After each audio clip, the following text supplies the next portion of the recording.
दोस्तों, जैसा कि आप जानते हैं कि घर वाले इस वक्त हैप्पी न्यू ईयर मना रहे हैं। लेकिन दोस्तों, एक बैड या सैड न्यूज़ आप कह सकते हैं कि इसके पीछे मेकर्स अविनाश मिश्रा या रजत दलाल के इविक्शन की प्लानिंग कर रहे हैं। क्योंकि यहाँ से गेम ऑन हो चुका है। इसके बाद उनका टारगेट अब ये नहीं है कि किससे कंटेंट लिया जाए, दर्शकों को कंटेंट दिखाया जाए। अब मेकर्स की प्लानिंग यहाँ से ये है, प्लानिंग कहो प्लॉटिंग कहो, कि हमें कैसे टॉप 5 में अपने चहेते, जिसको मेकर्स चाहते होंगे, उनको लेके जाया जाए। देखिए, मैंने कई बार इस बात का अंदेशा जताया है, जो मेरी टॉप 5 में उसमें अविनाश नंबर 2 पे आता है, लेकिन वो मेकर्स की लिस्ट में नहीं आता, वो मेकर्स के टॉप 5 में नहीं आता। तो अभी ये आशंका जताई जा रही है, और एक अंदरूनी खबर मैंने रिव्यू में भी बता दी है और फिर बताना चाहूँगा कि मेकर्स की टॉप 5 में अविनाश मिश्रा नहीं है, रजत दलाल नहीं है। ये दो लोग मेकर्स के टॉप 5 में नहीं हैं। तो सवाल ये उठता है कि फिर मेकर्स के टॉप 5 में हैं कौन? दोस्तों, शिल्पा। आप सोच सकते हैं, शिल्पा जाएगी टॉप 5 में, चुमदरांग टॉप 5 में जाएगी। इन दोनों को लेके जाने की प्लानिंग मेकर्स कर रहे हैं। और करण तो टॉप 5 में जाना ही जाना है, बिबिन डी सेना जाना है। तो ये चार लोग तो पक्के हैं ही टॉप 5 में जाने के लिए। उसके बाद एक नाम और जिसका सुनने में आ रहा है, वो है ईसा सिंह। क्योंकि कलर्स के साथ उसका है कुछ, लाडली भी उसको बोला जाता है।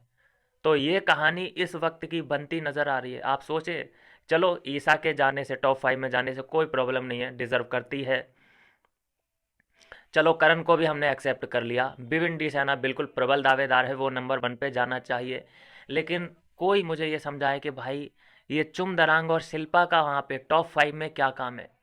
सीधा सीधा दोस्तों, इसका मतलब यह है कि एक डिज़र्विंग, जो दो डिज़र्व करते थे बंदे, जिन्होंने इतनी लड़ाइयाँ की हैं, इतना कंटेंट दिया है पूरे सीज़न भर, इनके बिना ये सीज़न अधूरा माना जाएगा। अविनाश मिश्रा और रजत दलाल, ये लोग टॉप 5 से बाहर हैं। आप इमेजिन करके देखिए, इनके बिना कोई सीज़न में मतलब कंटेंट होता क्या? लेकिन देखिए, चुमदरांग जो अनडिज़र्विंग है, वो अंदर है, टॉप 5 में जाने वाली है, शिल्पा टॉप 5 में जाने वाली है, और अविनाश मिश्रा और रजत दलाल को ये लोग बाहर रखने वाले हैं। ये प्लानिंग चल रही है, और ये इसी वीक में, मिड वीक या फिर वीकेंड के वार तक आपको रिजल्ट देखने को मिल जाएगा। ये एक स्टोरी है जो अंदरूनी स्टोरी निकल के सामने आ रही है। अभी जैसे ये एक्टिंग कर रहे थे बिग बॉस, जैसे एक जब ये टाइम गॉड बनी थी चुम दरांग, तब कितनी एक्टिंग करी थी बिग बॉस ने, कि अरे ये क्या है, ये सच में टाइम गॉड बनने के टास्क इसने जीता है क्या, ये लायक भी है। मतलब एक तरह से ये प्रिटेंड उन्होंने किया कि हाँ भाई, ये तो चीटिंग करके बनी है। भाई, अगर ऐसा होता, तुम अगर उसे वाकई नहीं चाहते कि ये बने, तो तुम उसी वक्त रद्द भी कर सकते थे। सिंपल, तुमने कई टास्क रद्द किए हैं,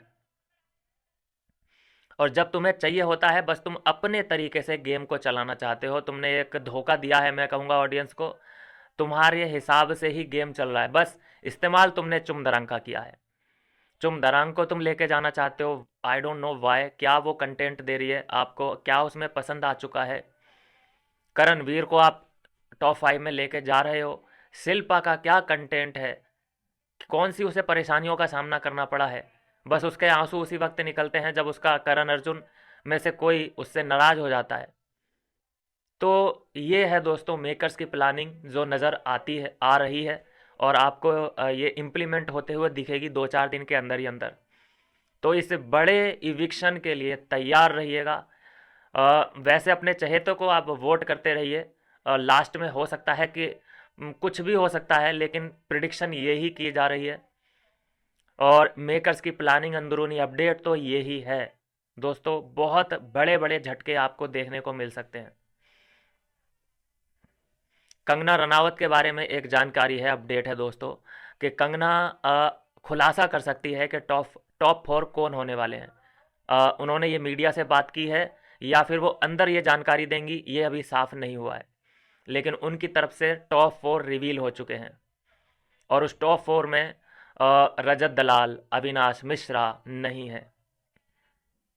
दूसरा अपडेट है दोस्तों, जो बात कर लेते हैं, मुनव्वर फारूकी घर के अंदर पहुंचे हैं और उन्होंने पोल खोलनी शुरू कर दी है। कॉमेडी जो उनका रोस्टिंग एक कंटेंट रहता है, उसको उन्होंने वहाँ पे शो किया, अपना शो पूरा। उसके बाद देखा ये गया कि वो अविनाश मिश्रा एंड ईशा सिंह के रिलेशन के ऊपर रोस्ट करते नज़र आए और शालीन का भी नाम लिया। और जब शालीन का नाम आता है तो ईशा के एक्सप्रेशन, हाव भाव चेंज हो जाते हैं। भाई है चक्कर, कुछ ना कुछ तो है, दाल में काला है या दाल ही काली है, देखिए सब जानती है, ये जनता है, सब जानती है। शालीन कुछ ना कुछ तो है, ऐसे ही नहीं कोई धुआं उठ रहा भाई, ज़रूर चिंगारी है, आग लगी है कहीं ना कहीं। नहीं तो एक प्रॉपर आंसर आपकी तरफ से क्यों नहीं मिल पा रहा है कि शालीन आपका है कौन? क्या बेस्ट फ्रेंड है? जैसा अविनाश मिश्रा बेस्ट फ्रेंड है वैसा ही वो बेस्ट फ्रेंड है। वैसे मैं कोई प्रिडिक्शन नहीं कर रहा, मैं किसी जजमेंट पे नहीं जाऊंगा, मैं इतना बड़ा जज नहीं हो गया कि मैं इनके रिलेशन को जज करता रहूं। बेस्ट फ्रेंड बोल के लेकिन कुछ भी करना, ये मुझे गलत लगता है। क्लियरिटी थोड़ी सी दे देनी चाहिए, लेकिन ईशा की तरफ से नहीं मिल रही क्लियरिटी। और दूसरी बात, इन्जॉय करते हुए नज़र आ रहे हैं अपने करण भाई भी और चुम दरांग भी। चुम तो बड़ी प्राउड है कि भाई मैं इसकी तीसरी बीवी बनने वाली हूँ। जब बोला गया कि नॉर्थ ईस्ट में एक स्टेट है जिसका नाम, वो बोला अरुणाचल है, अरुणाचल नहीं है, उसका नाम है चुम दरांग का ससुराल, आई मीन ससुराल, करणवीर का ससुराल। तो बड़े खुश हुए, चुम दरांग भी बहुत खुश, किया वाह मेरे स्टेट को ससुराल नाम से जाना जाएगा, मेरी वजह से जाना जाएगा। भाई इससे ज़्यादा दुर्भाग्यपूर्ण कोई बात हो नहीं सकती अगर ये अरुणाचल का नाम अपनी ज़ुबान से लेती है तो। ये बहुत गंदी लड़की है भाई, बहुत ही गंदी लड़की है। इसे बस मैं जितनी हेट दे सकूं मैं उतना ही अपने आप को गौरवान्वित महसूस करूंगा। ये अरुणाचल का नाम ले कैसे सकती है अपनी गंदी ज़ुबान से? ये अपनी गंदी ज़ुबान से पता है इसने क्या क्या छुआ है बाथरूम के अंदर जाने के बाद, जब ये बाथरूम में लॉक थी उसके साथ, और उस ज़बान से अरुणाचल का नाम लेती है।